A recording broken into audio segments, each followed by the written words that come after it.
হযরত ইউসুফ আলাইহিস সালাম মিশরের আজিজে মিশর তার কাছে থাকেন। তো বউ জুলেখা পাগল হয়ে গেছে, সুন্দরের পাগল, নানান ভাবে প্রস্তাব দেয়, ফুসলাইতে পারে না মোল্লারে। একদিন একদম চিপাই ঢুকাইছে ভিতরে, ঘরের ভিতরে একেবারে অন্দর মহলে বাঁধিরে কইছে বাহির দিয়া দরজাগুলা লাগাই দিয়া তুই যা। হযরত ইউসুফ দেখছেন নমুনা তো খারাপ, বাঁচার উপায় কি? দিছেন এক চিৎকার আল্লাহর নাম লইয়া। সূরা ইউসুফে আসছে 23, 24, 25, 26 এই আয়াত পুরা সবগুলা এই ঘটনা সম্পর্কে। আল্লাহ বলেন وراودته التي هو في بيتها عن نفسه وغلقت الأبواب وقالت هيت لك قال معاذ الله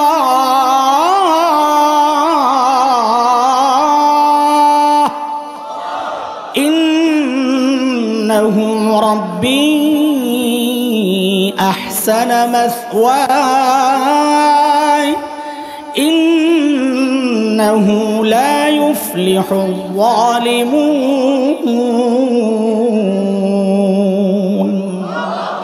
যেই চিৎকার দিয়েছেন ও আল্লাহ বাঁচান, তো 24 নম্বর আয়াতে আল্লাহ বলতেছেন আমি বাঁচাইছি। কাযালিকা লিনাসরিফা আনহু সুআ ওয়াল ফাহশা, সোজা তরজমা করতেছি। আল্লাহ বলেন আমি বাঁচাইয়া দিচ্ছি। তাহলে হযরত ইউসুফকে বাঁচাইছেন কে? জোরে কর না, কেমনে বাঁচাইছেন? সুবহানাল্লাহ। আল্লাহ বলতেছেন واستبق الباب وقدت قميصه من دبر وألف يا سيدها لدى الباب قالت ما جزاء من أراد بأهلك سوءا إلا أن يسجن أو عذاب أليم।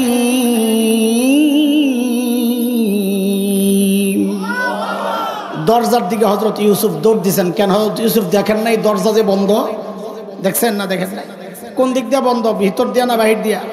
আরে ভেতর দিয়া বন্ধ হইলো তো বলে যাই একটু ট্রাই করে দেখি, তালারে টাইনা টুইনা ভাঙল যায় না। লাগাইছে কোন দিক দিয়া? তো দৌড় দিলেন যে কই নবীওয়ালা ঈমান। হযরত ইউসুফ বুঝেছেন যে আল্লাহকে ডেকেছি, ওই আল্লাহ আমাকে একা ছাড়তে পারেন না, এই আশায় দৌড় দিছেন। বিভিন্ন বড় বড় মার্কেটে দেখবেন সেন্সর লাগানো থাকে গ্লাসের গেটের মধ্যে, মানুষের গন্ধ পাইলে আস্তে খুলে যায়, আবার চলে গেলে আবার ক্লোজ হয়ে যায়। দেখেন নাই? ওইখানেও একটা মেশিন লাগানো আছে ওই দরজায়, কুদরতের মেশিন। ওই মেশিন কি? আল্লাহর কুদরতের মেশিন। হযরত ইউসুফ যেই দরজার সামনে গেছেন খাট করে দরজা খুলে গেছে। জুলেখা তো পিছন দিয়ে খালি থাবাইতেছে, মোল্লার জামা তো পুরান জামা, সিরা কোন রকম নরম সরম টান দিছে, জামা গেছে পিছন দিয়ে ছিড়া। একেবারে শেষ দরজায় যায়া পড়ছে জামাইয়ের সামনে। হায় আল্লাহ, হাতে নাতে ধরা, জাগায় পোল্টি মারছে বেরি। বেরিরা জাগায় পোল্টি মারতে পারে, সব বেরি না, যেটি শয়তান আর কি। জাগায় পোল্টি মারছে। পোল্টি বুঝেন তো না? হ্যাঁ, কথা ঘুরে এলেছে। কি কয়? মা জাযাউ মান আরাদা বিআহলিকা সুআ, আপনার বিবির সাথে অপকর্মের চেষ্টা যে করলো তার কি শাস্তি হওয়া উচিত? দেখছেন নি কারবার? দোষ করলো কে? জুলেখা। চাপাইতেছে কার কান্দে? আরে বলেন না, দোষ করলো নিজে, চাপায় আরেকজনের কান্দে, পুরাই হাসিনা স্টাইল। ঠিক কিনা বলেন না? ও শিখছে ওটির থেকেই। আল্লাহ নিজেই আবার ফয়সালা দিয়ে দেয়, বলে হয় ওরে আয়না ঘরে ঢুকান, ইল্লা ইউসজান। কই ঢুকাইতে? আপনি কবেন ওই সময় আয়না ঘর ছিল নি, যেটা ছিল নাম আরেকটা ছিল আর কি, জিনিস একটাই, কাম একটাই। অথবা রিমান্ডে নিয়ে একটা কঠিন পিটা লাগায়া দেন, আও আযাবুন আলীম। কিন্তু মিশরের আজিজে মিশর উনি তো জানেন ইউসুফ তো দুষ্ট লোক না, তো ভালো পরীক্ষিত। এই লোক এই কাজ করতে পারে না, কিছু একটা আছে। ইউসুফ খবর কি? তা হযরত ইউসুফ আলাইহিস সালাম বলেন হিয়া রাওয়াদাতনি আন নাফসি, আমি কিচ্ছু করি নাই, যা করছে এমনি করছে। এখন কি কয়? তুমি যে করো নাই দলিল দাও। কি দাও? এই আরেক ঝামেলা। ওই আমরা মাদ্রাসায় পড়ছি, বাংলাদেশের আদালত আইন এগুলা নিয়ম, এগুলাই প্রমাণ দিবে বাদী, যে অভিযোগ করে, যে দাবি করে, প্রমাণ সে দেয়। আল বাইয়িনাতু আলাল মুদ্দাই। এখানে দাবি করছে জুলেখা, কাজী প্রমাণ কার দেওয়ার কথা? বলেন না একটু কথা, কার দেওয়ার কথা? অথচ প্রমাণ চাওয়া হচ্ছে কার কাছে? বিবাদী ইউসুফ আলাইহিস সালামের কাছে। নিয়ম ঠিক আছে নি? কথা বলেন না উল্টাইছে? কেন উল্টাইলো? কারণ জুলাইখারা তখন ক্ষমতায় থাকলে নিয়ম মানা এটা হয় না, ক্ষমতায় থাকলে নিয়ম উল্টানোই নিয়ম, ঠিক নি কন না? হযরত ইউসুফ চিন্তা করতেছেন সাক্ষী হন পামু কই, আমি ভিতরে ছিলাম বেডিয়ার আমি, কিন্তু মনে ওই ভরসা রাখছেন, আরে যে আল্লাহরে ডাক দিছো আল্লাহ আমার একা ছাড়বেন না, ওই আশায়। এর মধ্যেই দেখে ভেতর থেকে একটা কান্নার আওয়াজ আসতেছে। পিচ্চি জুলাইখার এক ফুফাতো বোনের ছেলে, দুধের বাচ্চা, কাঁদতেছে তো কাঁদতেছে, একেবারে থামার কোনো নামগন্ধ নাই, যেন মেশিন ছেড়া দিছে। হযরত ইউসুফ পুচ্ছেন এই কান্নার মধ্যে রহস্য আছে। বলে আমার সাক্ষী দিবে ওই পিচ্চিটা। জুলাইখা তো মনে মনে খুশি, চান্দু মোল্লা খাইছ ধরা। পিচ্চি কি সাক্ষী দিব? পিচ্চির আইনা জিজ্ঞেস করবো কিরে পিচ্চি অপরাধ কে করছে? পিচ্চি করবো আর খাইবা বাড়ি। অস্বীকার কর্তা ওইটাই ভালো ছিল, দলিল তোমারও নাই আমারও নাই। পিচ্চিরা আনা হয়েছে, পিচ্চির কান্না থেমে গেছে। আজিজ মিসর জিজ্ঞেস করছে, হেরে পিচ্চি অপরাধ কে করছে রে? এখন পিচ্চি যদি ডাইরেক্ট বলতো অপরাধ জুলাইখা করছে, তখন দরবারি শয়তানগুলা বলতো মোল্লারা কত কিছু পারে, জাদু দিয়া বাইর করছে। কারণ মোল্লারা শাপলা চত্বরে রং মাইকা শুয়েও যখন থাকতে পারে, তো জাদু দিয়া কথা এটাও বাইর করতে পারে, ঠিক কিনা? দরবারে এমন লোক থাকে কিনা বলেন না? আল্লাহ তাআলা এমন ভাবে ধরছেন লড়ালড়ির সুযোগ নাই। পিচ্চির মুখ দিয়ে এমন কথা বের করছেন, একদম দালিলিক কথা। পিচ্চি কি বলে? ইউসুফ আলাইহিস সালামের জামা চেক করেন, জামা চেক করেন, জামা ছিঁড়া কোন দিক দিয়া দেখেন। যদি পিছন দিয়া ছিঁড়া হয় তো বুঝবেন জুলাইখা শয়তানি করছে, থাবা দিছে, ছিঁড়ছে, ইউসুফ পালাইতে গেছিল। আর যদি দেখেন জামার সামনে দিয়া ছিঁড়া তো বুঝবেন ইউসুফ অপরাধী, ধরতে গেছে। জুলাইখা আত্মরক্ষার্থে নিজেকে ঠেকানোর জন্য, বাঁচানোর জন্য থাবা থুবা যে দিছে, জামা পেছন দিয়া ছিঁড়ে গেছে, সামনে দিয়া ছিঁড়ছে। তো পিচ্চির জবান খুলে দিছেন আল্লাহ। পিচ্চি কি বলেন?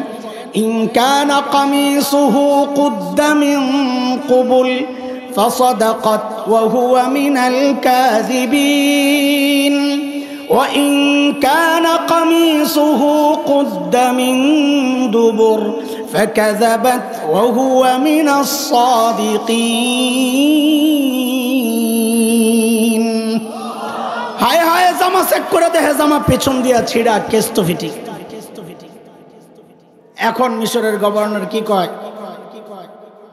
ইন্নাহু মিন কাইদি কুন্না, তোকে বেডিগো চক্রান্ত রে। ইন্না কাইদা কুন্না হাজিম, বড় মারাত্মক চক্রান্ত তোকে।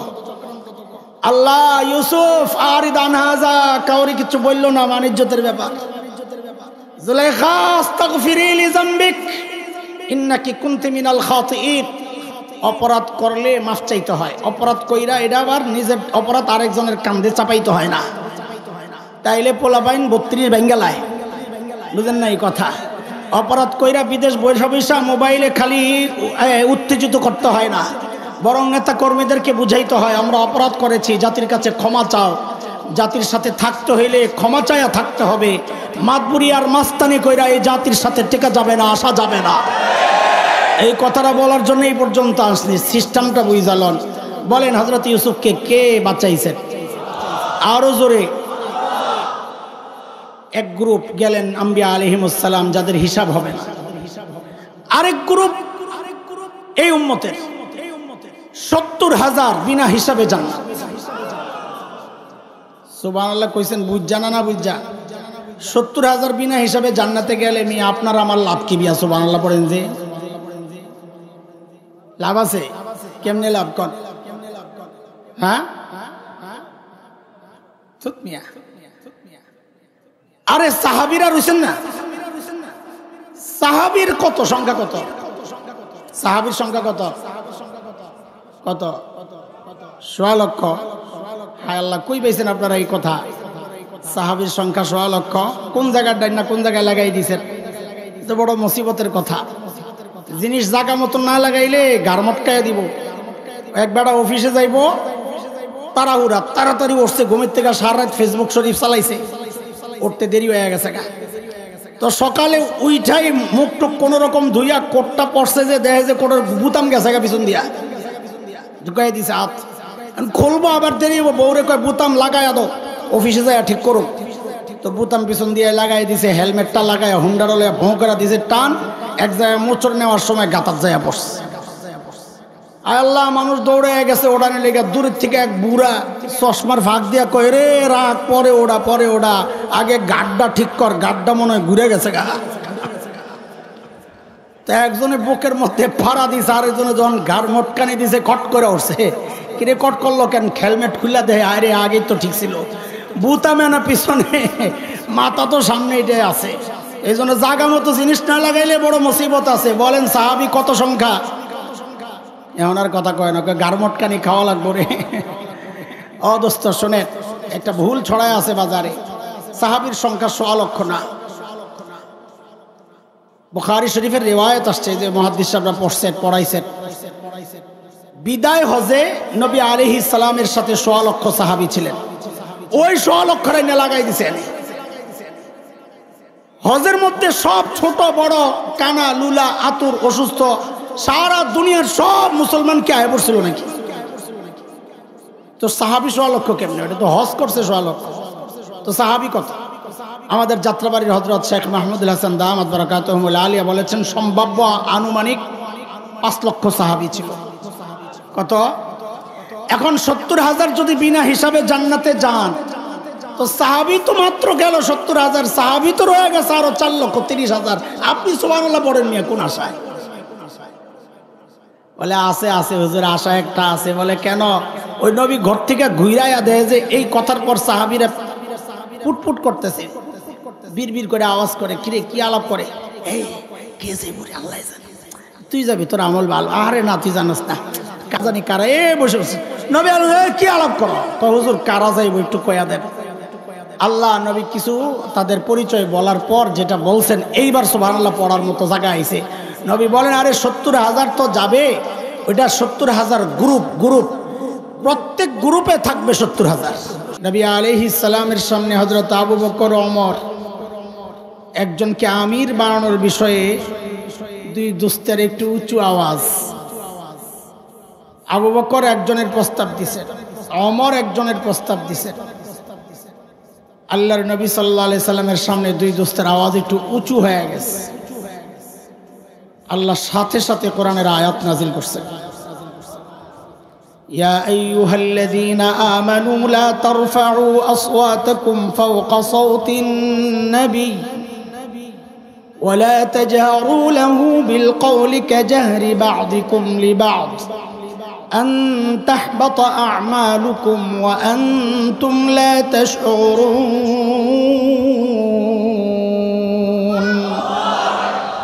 নবীর সামনে আওয়াজ উঁচু করবা ও আবু বকর ওমর অনেক আমল না এক ফুয়ের সাথে আল্লাহ বলেন একদম সব আমল বাতিল করে দিব কি মনে করছো আমার নবীরে নবী নাই নবীর ওয়ারিসরা আছেন তাদের সাথে আমাদের আচরণগুলো যদি ওইরকম হয় তো এটার ধারাবাহিকতা কিয়ামত পর্যন্ত চলবে আমল বাতিল হয়ে যাবে আল্লাহ আমাদেরকে হেফাজত করেন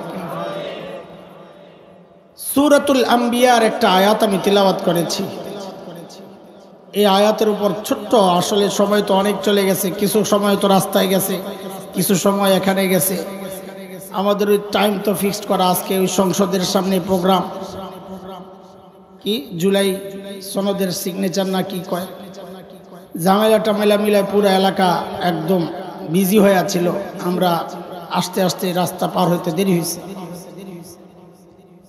তো ওদিকে খাইছি কিছু এদিকে খাইছি কিছু রাস্তা হারাইয়া এখানেও খাইছি কিছু সব মিলাইয়া আমি গেছি এখন অল্প সময় কমে গেছে এই জন্যে অল্প সময় দিলেও হক আদায়ের চেষ্টা করবো ইনশাআল্লাহ ঠিক ৯টা ২০ কথা শুরু করেছি ইনশাআল্লাহ ১ ঘন্টা সময় দিব ইনশাআল্লাহ আর তাকান লাগবে না যখন শেষ হবে আমি যাবো না তখন বুঝবেন ১০টা ২০ বাজে দেখতে হবে না হ্যাঁ ১১টা না ইনশাআল্লাহ ১২:৩০ পর্যন্ত চলবে তবে এখানে অর্ধেক আরেক জায়গায় অর্ধেক আপনি ১১টা পর্যন্ত কেন বলেন আমি যে আয়াতে কারিমা তিলাওয়াত করছি ওই আয়াতের একটা সরল অর্থ শোনেন। আল্লাহ বলেন, কিয়ামতের দিন আমি ইনসাফের দাড়িপাল্লা দাঁড় করা। ইনসাফের দাড়িপাল্লা মানে কোরআনুল কারীমের এক আয়াত অন্য আয়াতের ব্যাখ্যা হয়, যেমন ঠিক এক আয়াতে এক অংশ আরেক অংশের ব্যাখ্যা হয়। ইনসাফের দাড়িপাল্লার তাফসির যেন আল্লাহ নিজেই করতেছেন, ফালা তুজলামু নাফসুন শাইআ, কারো উপর বিন্দু মাত্র জুলুম করা হবে না। বলে বিচারে আবার জুলুম কেমনে হয়, এটা আগে না বুঝলেও গত 16 বছর আমরা খুব টের পাইছি। বিচারের নামে জুলুম কাকে বলে, প্রহসন কাকে বলে। যিনি অপরাধ করেন নাই, রাজনৈতিক প্রতিপক্ষ হওয়ার কারণে তাকে ফাঁসি দিয়েছি, আর যারা দুর্নীতিবাজ ছিল, চাঁদাবাজ ছিল, সন্ত্রাসী ছিল, দেশের অর্থ বিদেশে পাচারকারী ছিল, ওদেরকে সম্মানের সর্বোচ্চ জায়গায় আমরা বসিয়েছি। আল্লাহ বলেন আমার আদালত এমন হবে না।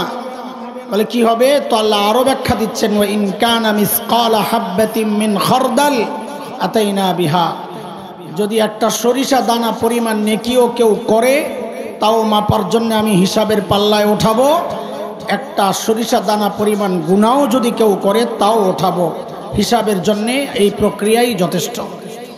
এই হচ্ছে আয়াতের তর্জমা। এই আয়াতকে সামনে রেখে মুফাসসিরিনে কেরাম হাসরের মাঠের মানুষের শ্রেণী করেছেন কয়েকটা, মূলত 5টা, আমরা আলোচনায় আনবো 4টা। বলেন মূলত কয়টা? আলোচনা আসবে কয়টা?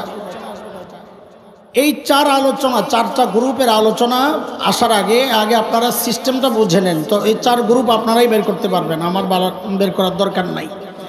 দাড়ি পাল্লায় পাল্লা থাকে কয়টা? একটু কথা বলা লাগবে। অর্ধেক আপনারা, অর্ধেক আমি। কয়টা? আচ্ছা বলেন তো, এক পাল্লায় লোহা দিছেন, লোহা, আরেক পাল্লায় মাল দেন নাই, চাল ডাল দেন নাই, আলু দেন নাই, মাপা যাবে? মাপা যাবে?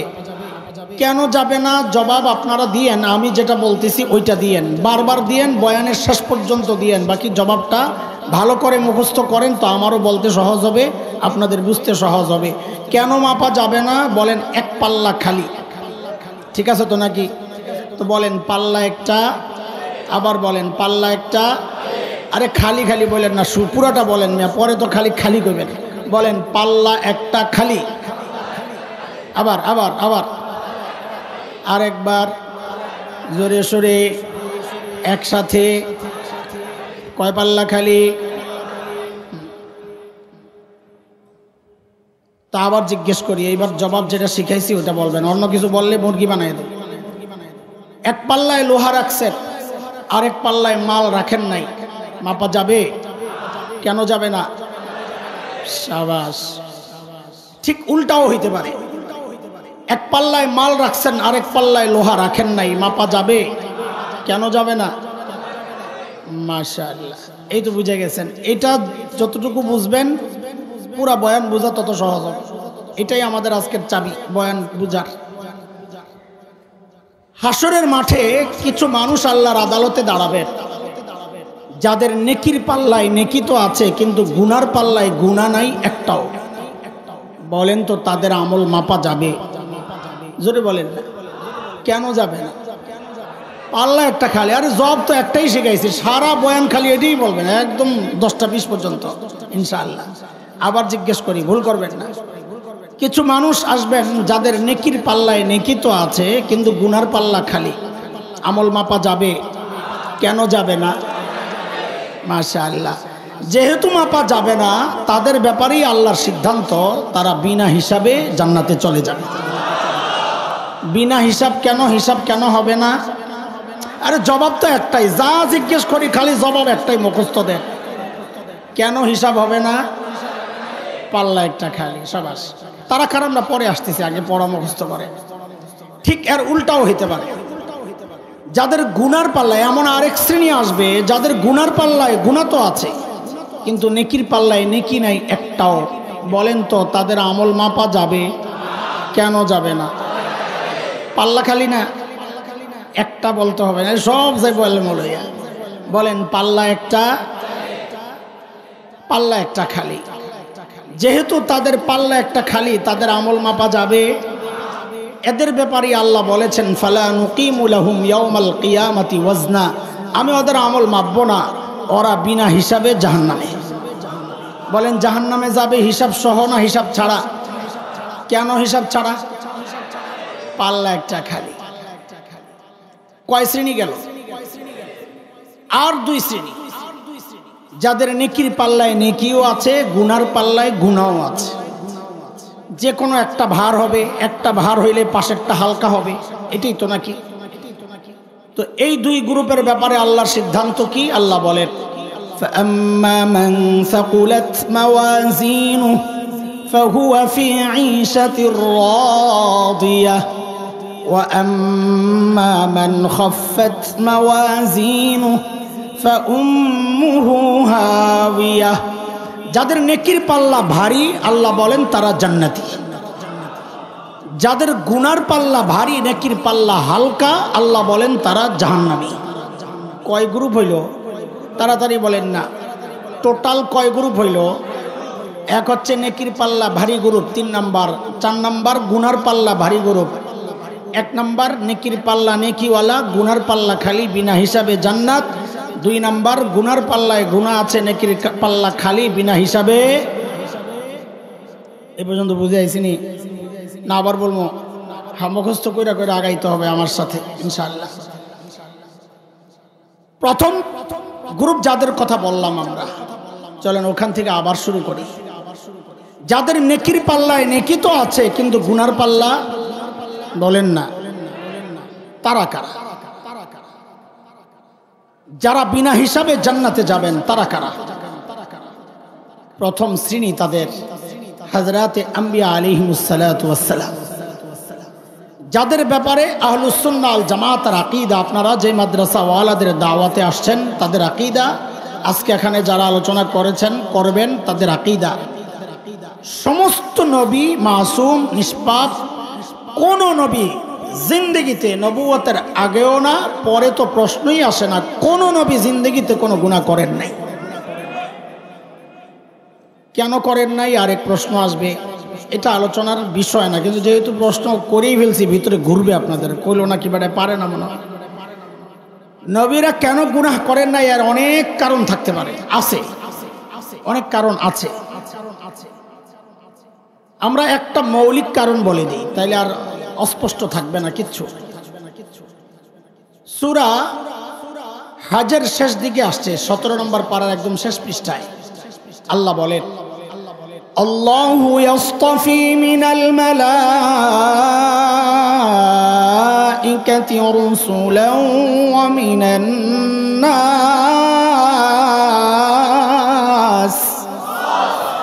আল্লাহ বলেন মানুষ এবং ফেরেশতার মধ্যে যারা রসুল, এই রসুল আমি আল্লাহর নির্বাচিত। রসুল কার নির্বাচিত? কাজী কোন রসুল যদি গুনাহ করেন তা আল্লাহর নির্বাচনটা প্রশ্নবিদ্ধ হয়ে যাবে, যে আমাদেরকে গুনাহ থেকে বাঁচাইতে আপনি কাদেরকে রসুল বানাইয়া পাঠাইলেন, তারা নিজেরাই তো গুনাহ করে। এই জন্যে আল্লাহর নির্বাচন যেন প্রশ্নবিদ্ধ না হয়, আল্লাহ সমস্ত নবীকে নিজেই গুনাহ থেকে বাঁচাইয়া রাখছেন। যেমন হযরত ইউসুফ আলাইহিস সালাতু ওয়াস সালাম, নাম শুনছেন নি? কেমন ছিলেন? আমার মতো কালো। কেমন? ওরে আল্লাহ কেমন সুন্দর, সুবহানাল্লাহ। অনেক কত বলে, এর চেয়ে সুন্দর আর নাই। তবে একটা বইলা দিয়েন সাথে সাথে, নাহলে আবার ভেজাল লাগবে। এর চেয়ে সুন্দর আল্লাহ কাউকে বানান নাই, বানাবেনও না। তবে কি? তবে হচ্ছে আমাদের নবী আলাইহিস সালাম ছাড়া। আমাদের নবীর সৌন্দর্যটা অন্যরকম সৌন্দর্য, ইউসুফ আলাইহিস সালামের সৌন্দর্য অন্যরকম সৌন্দর্য। হযরত ইউসুফ ছিলেন ফর্সা সুন্দর, আর আমাদের নবী বলে চোখের দিকে তাকালে মনে হতো এর চেয়ে সুন্দর চোখ আর হইতে পারে না, নাকের দিকে তাকালে মনে হতো এর চেয়ে সুন্দর নাক আর হইতে পারে না, বুড়োর দিকে তাকালে মনে হতো আরে এর চেয়ে সুন্দর বুড়ো আর হয় কেমনি। আমার নবীর প্রত্যেকটা জিনিস সবচাইতে সুন্দর, এটা হচ্ছে আমার নবীর সৌন্দর্য। হযরত ইউসুফ আলাইহিস সালাম মিশরের আজিজে মিশর তার কাছে থাকেন, তো বউ জুলেখা পাগল হয়ে গেছে, সুন্দরের পাগল, নানান ভাবে প্রস্তাব দেয়, ফুসলাইতে পারে না মোল্লারে। একদিন একদম চিপায় ঢুকাইছে ভিতরে, ঘরের ভিতরে একেবারে অন্দরমহলে বাঁধিরে কইছে বাহির দিয়া দরজাগুলা লাগাই দিয়া তুই যা। হযরত ইউসুফ দেখছেন নমুনা তো খারাপ, বাঁচার উপায় কি? দিছেন এক চিৎকার আল্লাহর নাম লইয়া। সূরা ইউসুফে আসছে 23, 24, 25, 26 এই আয়াত পুরা সবগুলা এই ঘটনা সম্পর্কে। আল্লাহ বলেন وراودته التي هو في بيتها عن نفسه وغلقت الأبواب وقالت هيت لك قال معاذ الله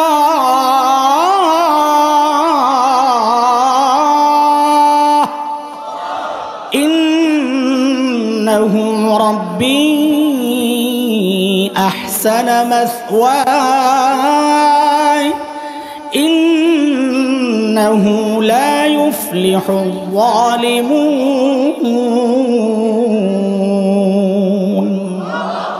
যেই চিৎকার দিয়েছেন ও আল্লাহ বাঁচান, তো 24 নম্বর আয়াতে আল্লাহ বলতেছেন আমি বাঁচাইছি। কাযালিকা লিনাসরিফা আনহু সুআ ওয়াল ফাহশা, সোজা তরজমা করতেছি। আল্লাহ বলেন আমি বাঁচাইয়া দিচ্ছি। তাহলে হযরত ইউসুফকে বাঁচাইছেন কে? জোরে কর না, কেমনে বাঁচাইছেন? সুবহানাল্লাহ। আল্লাহ বলতেছেন واستبق الباب وقدت قميصه من دبر وألف يا سيدها لدى الباب قالت ما جزاء من أراد بأهلك سوءا إلا أن يسجن أو عذاب أليم।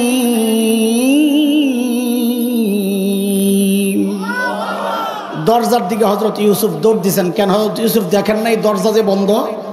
দেখছেন না? দেখেন না? কোন দিক দিয়ে বন্ধ? ভিতর দিয়া না বাহির দিয়া? আরে ভেতর দিয়া বন্ধ হইলো তো বলে যাই একটু ট্রাই করে দেখি, তালারে টাইনা টুইনা ভাঙল যায়। লাগাইছে কোন দিক দিয়া? তো দৌড় দিলেন যে কয় নবীওয়ালা ঈমান। হযরত ইউসুফ বুঝেছেন যে আল্লাহকে ডেকেছি ওই আল্লাহ আমাকে একা ছাড়তে পারেন না, এই আশায় দৌড় দিছেন। বিভিন্ন বড় বড় মার্কেটে দেখবেন সেন্সর লাগানো থাকে গ্লাসের গেটের মধ্যে, মানুষের গন্ধ পাইলে আস্তে খুলে যায়, আবার চলে গেলে আবার ক্লোজ হয়ে যায়। দেখেন নাই? ওইখানেও একটা মেশিন লাগানো আছে ওই দরজায়, কুদরতের মেশিন। ওই মেশিন কি? আল্লাহর কুদরতের মেশিন। হযরত ইউসুফ যেই দরজার সামনে গেছেন খাট করে দরজা খুলে গেছে। জুলাইখা তো পিছন দিয়ে খালি থাবাইতেছে। মোল্লার জামা তো পুরান জামা, সিরা কোন রকম নরম সরম টান দিছে, জামা গেছে পিছন দিয়া ছিড়া। একেবারে শেষ দরজায় যাইয়া পড়ছে জামাইয়ের সামনে। হায় আল্লাহ, হাতে নাতে ধরা, জাগায় পোল্টি মারছে বেরি। বেরিরা জাগায় পোল্টি মারতে পারে, সব বেরি না, যেটি শয়তান আর কি। জাগায় পোল্টি মারছে। পোল্টি বুঝেন তো না? হ্যাঁ, কথা ঘুরে এলেছে। কি কয়? মা জাযাউ মান আরাদা বিআহলিকা সুআ, আপনার বিবির সাথে অপকর্মের চেষ্টা যে করলো তার কি শাস্তি হওয়া উচিত? দেখছেন নি কারবার? দোষ করলো কে? জুলেখা। চাপাইতেছে কার কান্দে? আরে বলেন না, দোষ করলো নিজে, চাপায় আরেকজনের কান্দে, পুরাই হাসিনা স্টাইল। ঠিক কিনা বলেন না? ও শিখছে ওটির থেকেই। আল্লাহ নিজেই আবার ফয়সালা দিয়ে দেয়, বলে হয় ওরে আয়না ঘরে ঢুকান, ইল্লা ইউসজান। কই ঢুকাইতে? আপনি কবেন ওই সময় আয়না ঘর ছিল নি, যেটা ছিল নাম আরেকটা ছিল আর কি, জিনিস একটাই, কাম একটাই। অথবা রিমান্ডে নিয়ে একটা কঠিন পিটা লাগায়া দেন, আও আযাবুন আলী। কিন্তু মিশরের আজিজে মিশর উনি তো জানেন ইউসুফ তো দুষ্ট লোক না, তো ভালো পরীক্ষিত। এই লোক এই কাজ করতে পারে না, কিছু একটা আছে। ইউসুফ খবর কি? হযরত ইউসুফ আলাইহিস সালাম বলেন হিয়া রাওয়াদাতনি আন নাফসি, আমি কিচ্ছু করি নাই, যা করছে এমনি করছে। এখন কি কয়? তুমি যে করো নাই দলিল দাও। কি দাও? এই আরেক ঝামেলা। ওই আমরা মাদ্রাসায় পড়ছি, বাংলাদেশের আদালত আইন এগুলা নিয়ম, এগুলাই প্রমাণ দিবে বাদী, যে অভিযোগ করে, যে দাবি করে, প্রমাণ সে দেয়। আল বাইয়িনাতু আলাল মুদ্দাই। এখানে দাবি করছে জুলাইখা, কাজী প্রমাণ কার দেওয়ার কথা? বলেন না একটু কথা, কার দেওয়ার কথা? অথচ প্রমাণ চাওয়া হচ্ছে কার কাছে? বিবাদী ইউসুফ আলাইহিস সালামের কাছে। নিয়ম ঠিক আছে নি? কথা বলেন না। উল্টাইছে। কেন উল্টাইলো? কারণ জুলাইখারা তখন ক্ষমতায়, ক্ষমতায় থাকলে নিয়ম মানা এটা হয় না, ক্ষমতায় থাকলে নিয়ম উল্টানোই নিয়ম, ঠিক নি কর না? হযরত ইউসুফ চিন্তা করতেছেন সাক্ষী এখন পামু কই, আমি ভিতরে ছিলাম বেডিয়ার আমি, কিন্তু মনে ওই ভরসা রাখছেন, আরে যে আল্লাহরে ডাক দিছো আল্লাহ আমার একা ছাড়বেন না, ওই আশায়। এর মধ্যেই দেখে ভেতর থেকে একটা কান্নার আওয়াজ আসতেছে। পিচ্চি জুলাইখার এক ফুফাতো বোনের ছেলে, দুধের বাচ্চা, কাঁদতেছে তো কাঁদতেছে, একেবারে থামার কোনো নামগন্ধ নাই, যেন মেশিন ছেড়া দিছে। হযরত ইউসুফ পুচ্ছেন এই কান্নার মধ্যে রহস্য আছে, বলে আমার সাক্ষী দিবে ওই পিচ্চিটা। জুলাইখা তো মনে মনে খুশি, চান্দু মোল্লা খাইছ ধরা, পিচ্চি কি সাক্ষী দিব? পিচ্চির আইনা জিজ্ঞেস করবো কিরে পিচ্চি অপরাধ কে করছে? পিচ্চি কইব আর খাইবা বাড়ি। অস্বীকার কর্তা ওইটাই ভালো ছিল, দলিল তোমারও নাই আমারও নাই। পিচ্চিরা আনা হয়েছে, পিচ্চির কান্না থেমে গেছে। আজিজ মিসর জিজ্ঞেস করছে, হেরে পিচ্চি অপরাধ কে করছে রে? এখন পিচ্চি যদি ডাইরেক্ট বলতো অপরাধ জুলাইখা করছে, তখন দরবারি শয়তানগুলা বলতো মোল্লারা কত কিছু পারে, জাদু দিয়া বের করছে। কারণ মোল্লারা শাপলা চত্বরে রং মাইকা শুয়েও যখন থাকতে পারে, তো জাদু দিয়া কথা এটাও বের করতে পারে, ঠিক কিনা? দরবারে এমন লোক থাকে কিনা বলেন না? আল্লাহ তাআলা এমন ভাবে ধরছেন, লড়ালড়ির সুযোগ নাই। পিচ্চির মুখ দিয়ে এমন কথা বের করছেন, একদম দালিলিক কথা। পিচ্চি কি বলে? ইউসুফ আলাইহিস সালামের জামা চেক করেন, জামা চেক করেন, জামা ছিঁড়া কোন দিক দিয়া দেখেন। যদি পিছন দিয়া ছিঁড়া হয় তো বুঝবেন জুলাইখা শয়তানি করছে, থাবা দিছে, ছিঁড়ছে, ইউসুফ পালাইতে গেছিল। আর যদি দেখেন জামার সামনে দিয়া ছিঁড়া তো বুঝবেন ইউসুফ অপরাধী, ধরতে গেছে। জুলাইখা আত্মরক্ষার্থে নিজেকে ঠেকানোর জন্য, বাঁচানোর জন্য থাবা থুবা যে দিছে, জামা পেছন দিয়া ছিঁড়ে গেছে, সামনে দিয়া ছিঁড়ছে। তো পিচ্চির জবান খুলে দিছেন আল্লাহ। পিচ্চি কি বলেন? ইন কানা কামিসুহু কুদ্দা মিন কুবুল ফাসাদাকাত ওয়া হুয়া মিনাল কাযিবিন ওয়া ইন কানা কামিসুহু কুদ্দা মিন দুবুর ফাকাযাবাত ওয়া হুয়া মিনাস সাদিকিন। হায় হায়, জামা চেক করে দেখে জামা পেছন দিয়া ছিঁড়া, কেস তো ফিটি। এখন মিশরের গভর্নর কি কয়? ইন্নাহু মিন কাইদি কুন্না, তোকে বেডিগো চক্রান্ত রে। ইন্না কাইদা কুন্না হাজিম, বড় মারাত্মক চক্রান্ত তোকে। আল্লাহ ইউসুফ আরিদান হাজা, কাউরি কিছু বললো না, মানিজ্যতের ব্যাপার। জুলাইখা আস্তাগফিরি লিযামবিক ইন্নাকি কুনতি মিনাল খাতিঈন। অপরাধ করলে মাফ চাইতে হয়, অপরাধ কইরা এটা আবার নিজের অপরাধ আরেকজনের কাঁধে চাপাইতে হয় না। তাইলে পোলাপাইন 32 বেঙ্গালায়, বুঝেন না এই কথা? অপরাধ কইরা বিদেশ বৈশা বৈশা মোবাইলে খালি উত্তেজিত করতে হয় না, বরং নেতা কর্মীদেরকে বুঝাইতে হয় আমরা অপরাধ করেছি, জাতির কাছে ক্ষমা চাও। জাতির সাথে থাকতে হইলে ক্ষমা চায়া থাকতে হবে।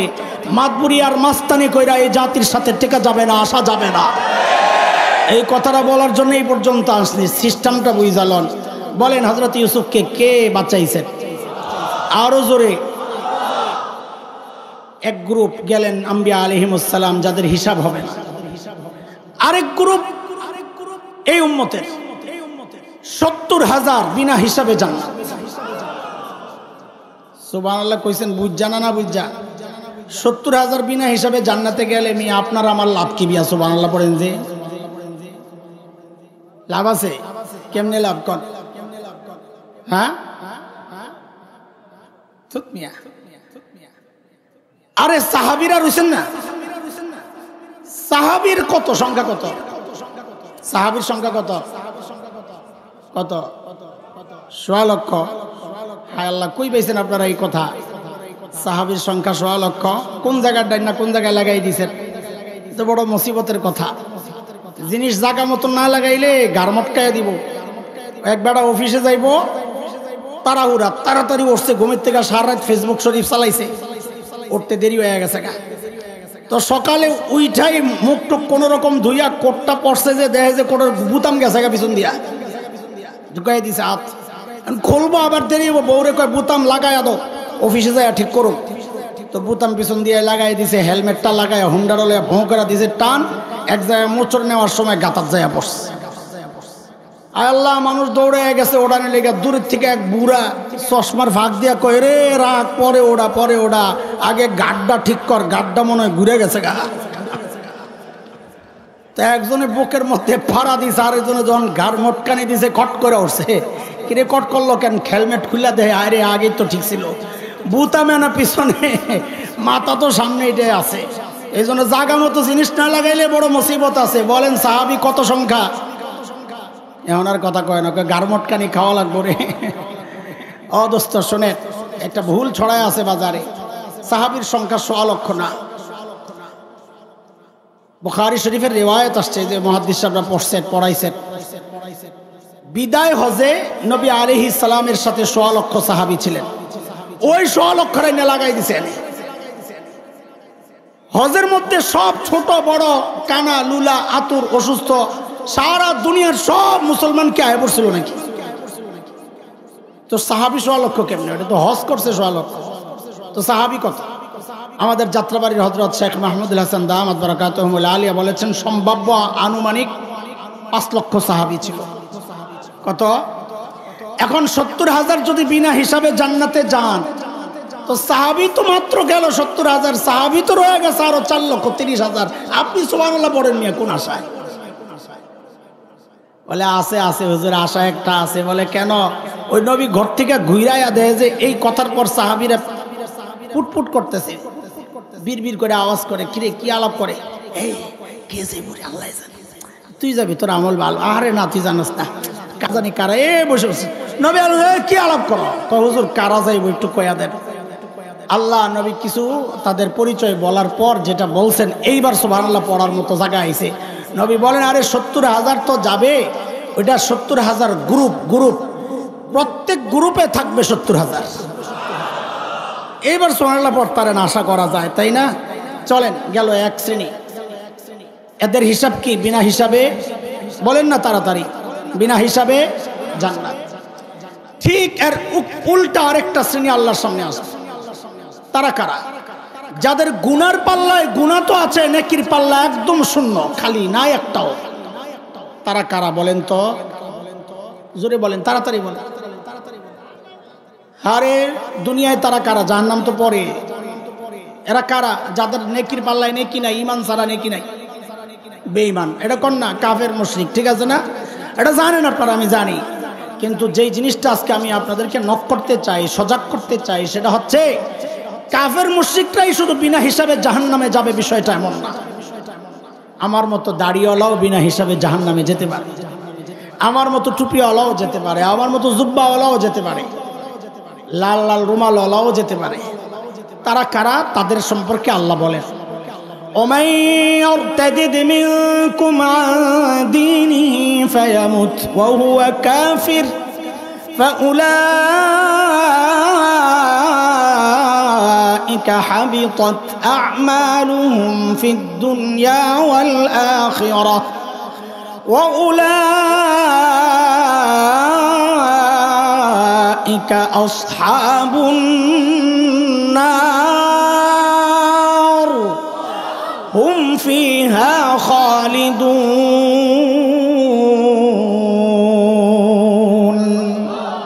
সহজ তর্জমা করি, আল্লাহ বলেন যারা মুরতাদ হয়ে গেছে, ওই অবস্থায় যদি মৃত্যু হয়, সেও বিনা হিসাবে জাহান্নামে যাবে। মুরতাদ মানে যারা ইসলাম থেকে বের হয়ে গেছে। খুব একটু মনোযোগ, এটা আমাদের মূল পয়েন্টের একটা। ইসলাম থেকে যারা বের হয়ে গেছে, শেখ আবুল হাসান আলী নদভী, শতাব্দীর শ্রেষ্ঠ আলেম, অন্যতম শ্রেষ্ঠ আলেম, হযরতের একটা দামি উক্তি আছে, মুরতাদ নবী যুগেও হইছে সাল্লাল্লাহু আলাইহি ওয়াসাল্লাম। যেমন নবী আলাইহিস সালাম মক্কা বিজয়ের দিন যখন মক্কায় ঢুকেন, লা তাসরিবা আলাইকুমুল ইয়াউম বইলা সবাইকে মাফ করে দিয়েছেন, আজকে কোনো প্রতিশোধ নাই। কিন্তু অত্যন্ত পান্ডা টাইপের কিছু মানুষের মাফ করেন নাই, যে এদের ক্ষমা নাই, কারণ এদের ব্যাপারে আল্লাহর আলাদা সিদ্ধান্ত আছে। মালউনিন আইনামা সুকিফু উখিযু ওয়া কুতিলু তাকতিলা। এরা মালউন, যারা আল্লাহর রাসূলকে কষ্ট দিয়েছে, গালাগালি করছে, এদেরকে ছাড়া যাবে না।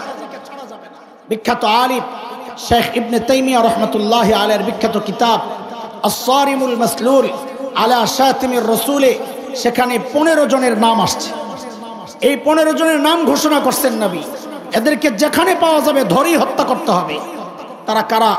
আব্দুল্লাহ ইবনে খাতাল, কুরতুনা, কুরাইনা, সাররা, মাকিস ইবনে সুবানা, হুয়াইরিস ইবনে নাকিদ, আব্দুল্লাহ ইবনে জিবারা, আব্দুল্লাহ ইবনে সাদ ইবনে আবি সারাহ, ইকরামা ইবনে আবি জাহল, হুবার ইবনুল আসওয়াদ, ওহশ ইবনে হারব, হুবাইরা বিনতে আবি ওয়াহাব আল মখজুমি, কাব ইবনে জুহাইর, হিন্দা বিনতে উতবা।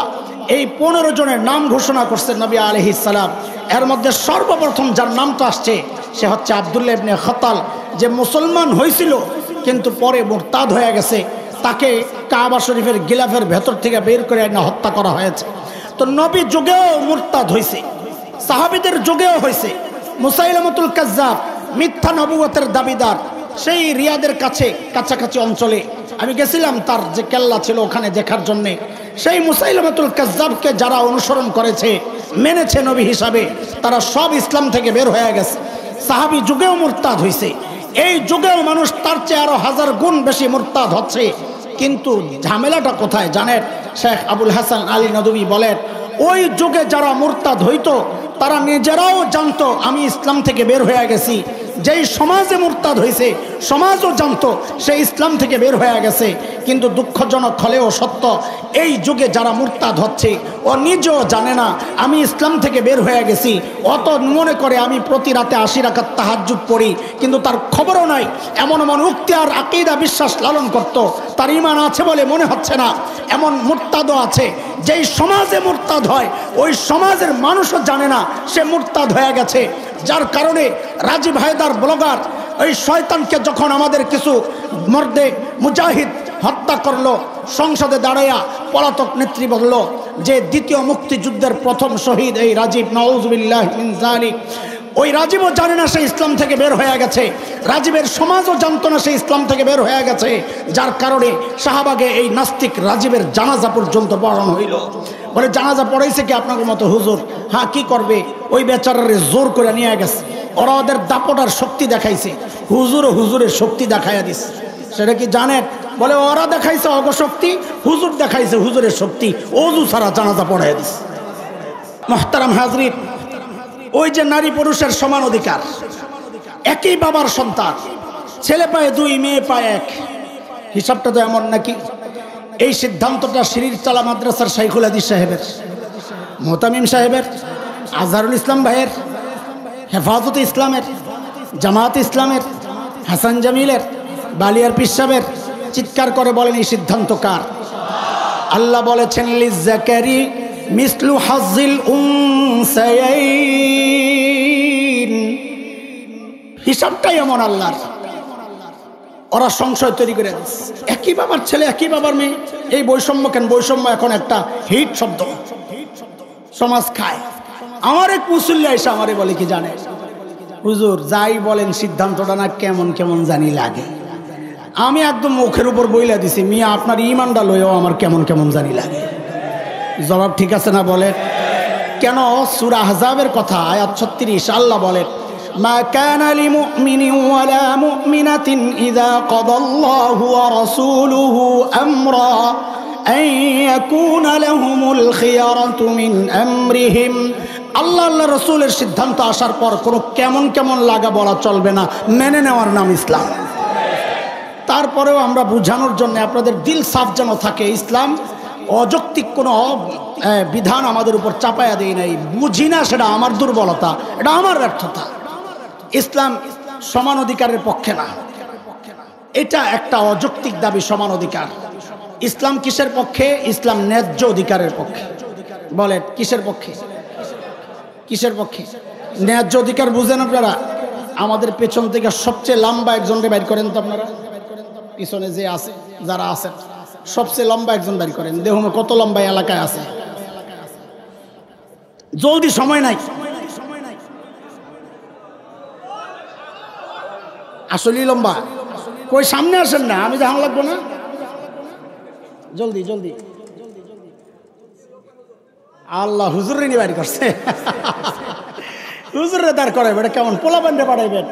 আচ্ছা আয় পড়ছেন, সময় নষ্ট হইব, থাক একটু দাঁড়াইবেন ভাইজান, মাফ করে দিয়ে। এর চেয়ে আরেকটু ছোট আরেকজন দরকার, আরেকটু চাপেন না হুজুর, আল্লাহর হস্তে মাফ করে দিয়ে না ভাই, আরেকজন ছোট দরকার, ওনার কাঁধ বরাবর। জলদি জলদি, দেরি করেন না।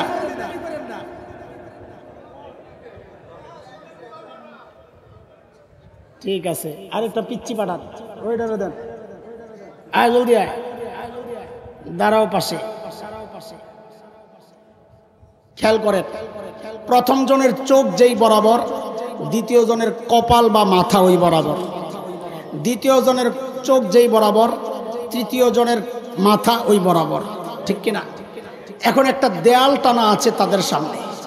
দেয়ালটা প্রথম জনের থুতনি বরাবর, মানে চোখ উপরে আছে, দেয়ালের ওই পাশে উনি দেখতে পারেন।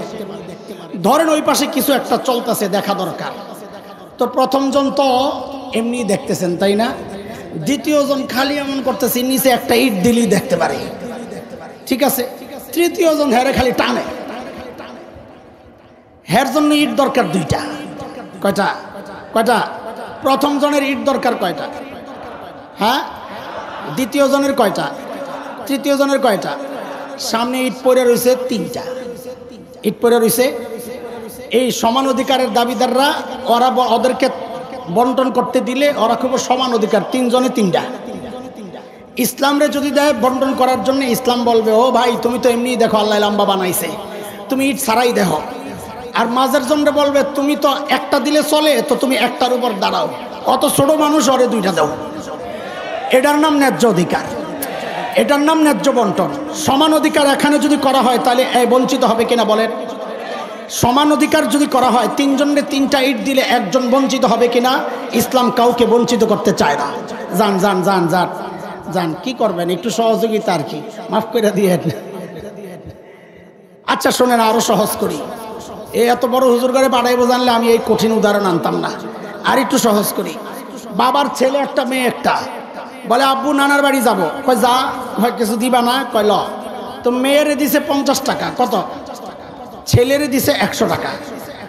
ও আল্লাহ, এটা দেখে নারীবাদীরা খেপে গেছে। একই বাবার ছেলে, একই বাবার মেয়ে, মেয়ে পাইলো 50, ছেলে পাইলো 100। কারে রাগ, পরেরটা শুনবি না? বলে পরে কি কইছে?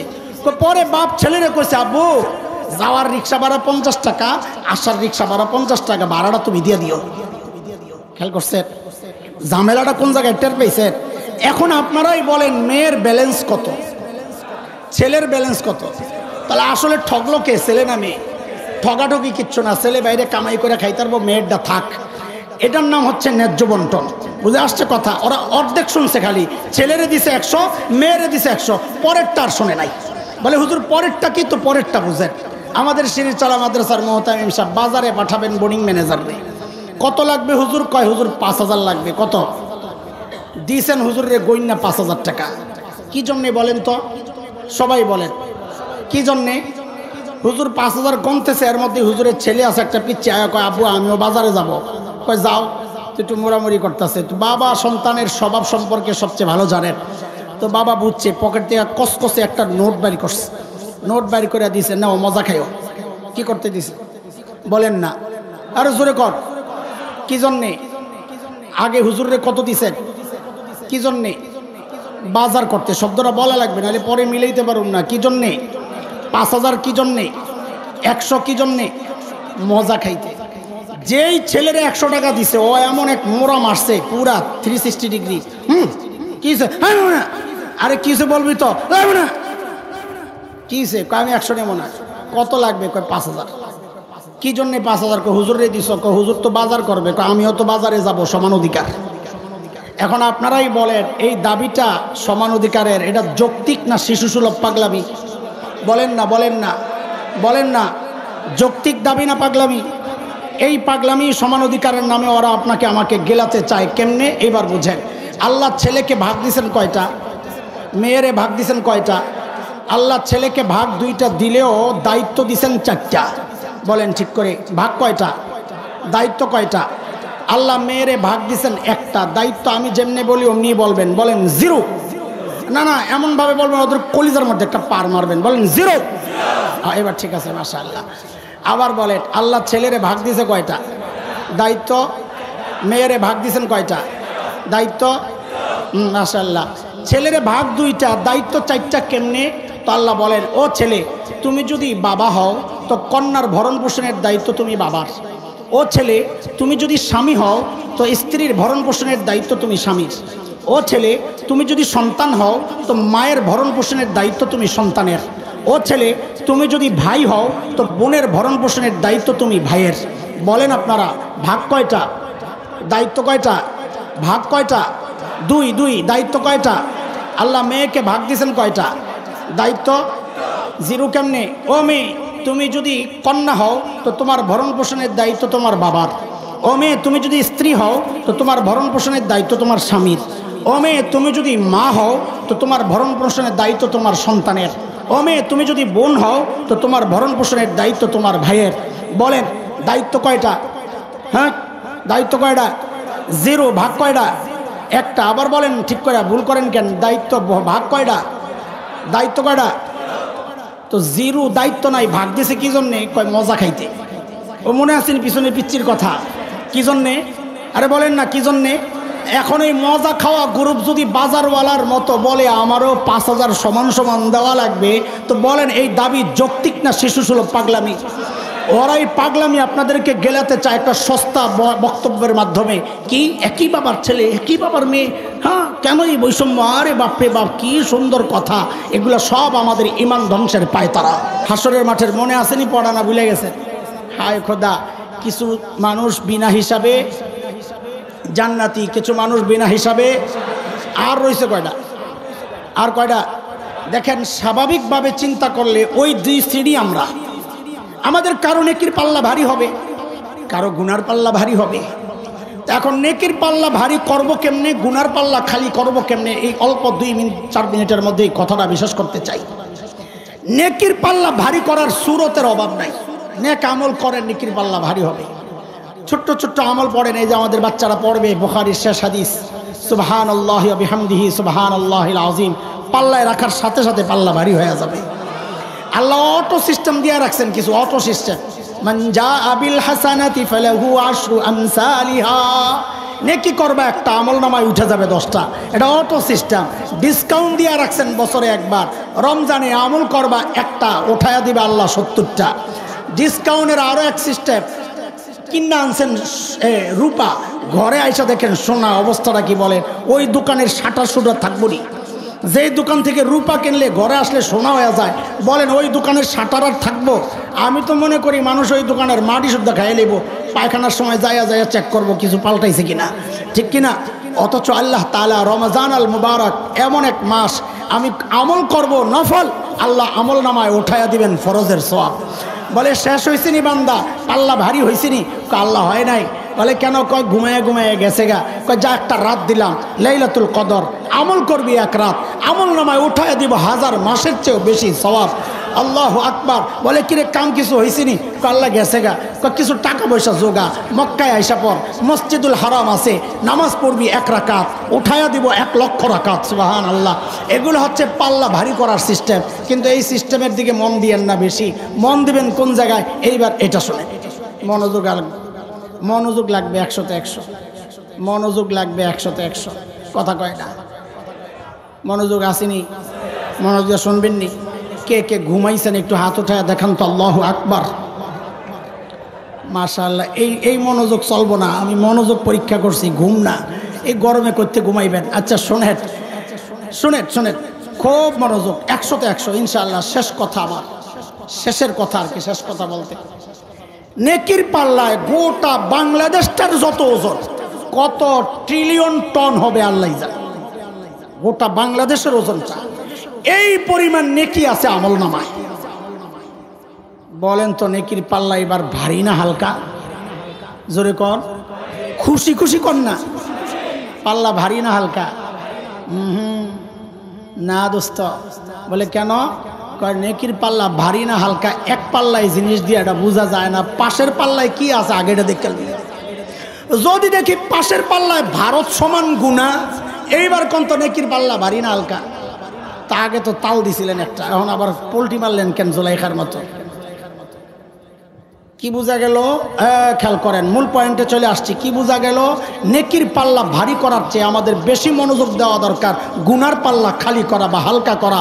কারণ আমার নেকির পাল্লায় যদি নেকি বাংলাদেশ সমান না, 1 কেজি কত কত ভারী না হালকা? আবার কয় ভারী। আরে পাশের পাল্লা দেখা লাগবে। কয় পাশের পাল্লায় দেখি যে গুনাহ আছে আধা কেজি। এইবার কর নেকির পাল্লা ভারী না হালকা? তো বোঝা গেল 1 কেজি আমল দিয়েও পাল্লা ভারী করা যায়, বাংলাদেশ সমান আমল দিয়েও পাল্লা ভারী করা যায় না। কাজেই মেহনতটা বেশি হওয়া দরকার কোন জায়গায়? যদি কোন জায়গায়? গুনার পাল্লায়। গুনার পাল্লা হালকা করেন, খালি করেন। খালি করলে বিনা হিসাবে জান্নাত, হালকা করলেও জান্নাত। এই জন্য বেশি মেহনত কোন জায়গায় দরকার? কথা বলেন। গুনার পাল্লায়। গুনার পাল্লায় মেহনত করবেন 2টা। একটা বলেন অতীতের গুনাহ রাখবো না। জোরে বলেন, জোরে বলেন, জোরে বলেন। অতীতের গুনাহ। 2 নম্বর কাজ হচ্ছে ভবিষ্যতে গুনাহ করব না। বলেন, অতীতের গুনাহ, ভবিষ্যতে গুনাহ। আচ্ছা, এটার জন্য ছোট্ট কিছু আমল শিখেন। ভবিষ্যতে গুনাহ করব না, এর জন্য কি করব? এটার সবচেয়ে সহজ রাস্তা আছে কিছু। এর মধ্যে অন্যতম একটা রাস্তা হচ্ছে আল্লাহ ওয়ালাদের কাছে বেশি আসা যাওয়া করবে। গুনাহ করার মানসিকতা কমে যাবে। কেন? এটা একটা যৌক্তিক বিষয়, প্রভাব, এই পরিবেশের প্রভাব। যেমন আপনি ধরেন, এই যে টুপি একটা লাগাইছি, এটা আল্লাহওয়ালা নিজে না আল্লাহওয়ালার পোশাক? জোরে কর। এই ঝিলেডালা লম্বা জামা, এটা আল্লাহওয়ালা না আল্লাহওয়ালার পোশাক? আমাদের কত ভাই পাগড়ি পরা, হুজুর ছিলেন পাগড়ি পরা। এই পাগড়ি আল্লাহওয়ালা না আল্লাহওয়ালার পোশাক? আচ্ছা, আপনাদেরকে জিজ্ঞেস করি, কোনোদিন দেখছেন এরকম লম্বা জুব্বা লাগাইয়া পাগড়ি লাগাইয়া কেউ সিনেমা হলে ঢুকতেছে? দেখছেন? কেন? সে চিন্তা করে, আরে এই পোশাক পরা সিনেমা হলে ঢোকা যায় নাকি, মানুষে কি করব? তার মানে কি, আপনি এখনো আল্লাহওয়ালার কাছে যান নাই। আল্লাহওয়ালার পোশাকের সাথে লাগছেন, তাতেই আপনার জন্য গুনাহ করা কঠিন হয়ে গেছে। তো আল্লাহওয়ালার কাছে গেলে তো মিয়া গুনাহ করা অসম্ভব হয়ে যাবে। এই জন্য আমাদের প্রত্যেকের জন্য দরকার আল্লাহওয়ালাদের সাথে সম্পর্ক রাখা। নিশ্চিত আল্লাহওয়ালা পাওয়ার জন্য সবচেয়ে সহজ জায়গা হচ্ছে মাদ্রাসা। মাদ্রাসাওয়ালাদের চেয়ে বড় আল্লাহওয়ালা আপনি কই পাইবেন ভাই? এই অভিজ্ঞ মানুষ, আমি মসজিদওয়ালাও, আমি খানকাওয়ালাও, আমি ময়দানওয়ালাও, আমি মাদ্রাসাওয়ালাও, সব জায়গা আমার চেনা জানা পরিচিত। এই জায়গা থেকে দায়িত্ব নিয়ে বলছি, সবচেয়ে বড় আল্লাহওয়ালা পাওয়ার জায়গা হচ্ছে মাদ্রাসা। এই জন্য এই মাদ্রাসায় চলে আসবে। মাদ্রাসার মুহতামিম সাহেব, মাদ্রাসার শেখুল হাদিস সাহেব, মুহাদ্দিসিনরা যারা আছেন, তাদের সাথে সম্পর্ক রাখবেন। আমরা বলি শুধু দিনই কাজে না, প্রত্যেকটা সাধারণ মানুষের উচিত একজন আলেমকে নিজের ঘরোয়া বিষয়ে মুরব্বী বানানো, পারিবারিক পরামর্শগুলোও আলেমের সাথে করা। তাইলে ঠকবেন না ইনশাআল্লাহ, আল্লাহ বরকত দিবেন, গুনাহমুক্ত জীবনযাপন করবেন ইনশাআল্লাহ। এটা হলো ভবিষ্যতে গুনাহ না করার পদ্ধতি শিখাইলাম। আর গুনাহ না রাখার বিষয় কি? এটা আরো সহজ। গুনাহ করা কঠিন, গুনাহ মোছা সহজ। কেন? এই শেষ আওয়াজ। কেন গুনাহ মোছা কেন সহজ? কারণ আমাদের একজন বড় আজীব মালিক আছেন, যিনি তার নাম রেখেছেন গফফার। কি নাম? জোরে বলেন, আরো জোরে, একটা জোরে ডাক দেন তো, ইয়া গফফার বইলা। গফফার চিনেননি ভাই? গফফার চিনেন? অর্থ জানেন? চিনেন কিনা জানি না। এরা দোস্ত শুনেন, দুনিয়ার সবাই অপরাধীকে খোঁজে শাস্তি দেওয়ার জন্যে, এমনকি মা বাবা ও সন্তান অপরাধ করলে শাস্তি দেওয়ার জন্যে খোঁজেন। গফফার ওই মালিকের নাম, যিনি অপরাধীরে খোঁজেন মাফ করার জন্যে। আল্লাহু আকবার। প্রতি রাতে, শেষ রাতে আয়েশা ডাকতে থাকেন, আলা মিন মুস্তাগফিরিন ফাগফির লাহ। আয় কে গুনাহ করছস, আয় আমার কাছে মাফ চা, আমি মাফ করে দিব। হতবাগা মানুষ, নিরাশ মানুষ যদি আফসোসের সাথে বলে, আমার তো অনেক গুনাহ, ও আল্লাহ আপনি মাফ আর করবেন কত? ফারের পক্ষ থেকে জবাব আসে, বান্দারে তুই গুনাহ করছস যত, মাফ করবেন কত? বলে গুনাহ করছস যত। বলে তাও একটু বলেন না কত? তো হাদিসে কুদসি আল্লাহ বলে, নবী আমাদেরকে জানিয়েছেন, একজন বান্দার গুনার পরিমাণ যদি সারা দুনিয়া ভরে যায়, ভরতে ভরতে ভরতে ভরতে যায় যদি ওই আসমানে যায় লাগে। ও দোস্ত, আসমান কত দূর জানেননি? বিজ্ঞানীরা আবিষ্কার করেছে নক্ষত্রগুলো লক্ষ কোটি মাইল দূরে। আসমান কত দূর এখন পর্যন্ত আবিষ্কার থাক দূরের কথা, কল্পনাও কেউ করতে পারে নাই। আল্লাহ বলে, আমার বান্দার গুনার পরিমাণ যদি সারা দুনিয়া ভরে যায়, আর ওই বান্দার গুনাহ সারা দুনিয়াটা ভইরা স্তূপ হতে হতে যায় যদি ওই আসমানের সাথে যায় লাগে, তো আল্লাহ বলেন লা উবালি, আমার কোনো পরোয়া নাই। আমার বান্দা আমার কাছে ক্ষমা চাওয়ার সাথে সাথে আমি তার জিন্দেগির সব গুনাহ মাফ করে দিব। চিৎকার করে বলেন আল্লাহু আকবার। এমন মালিক থাকতে যে গুনাহ নিয়ে ঘুমাইতে যাওয়ার মতো বোকা কেউ নাই। আল্লাহ তাআলা আমাদেরকে গুনাহমুক্ত জীবন যাপনের তৌফিক দান করেন। আল্লাহ তাআলা হাসরের মাঠে যেন হিসাবের মুখোমুখি না হইতে হয়, আল্লাহ তাআলা এইভাবে আমার জীবনকে সাজানোর তৌফিক দান করেন। আমিন। ওয়া আখিরু দাওয়ানা আনিল হামদুলিল্লাহি রাব্বিল আলামিন। আসসালামু আলাইকুম ওয়া রাহমাতুল্লাহি ওয়া বারাকাতুহু।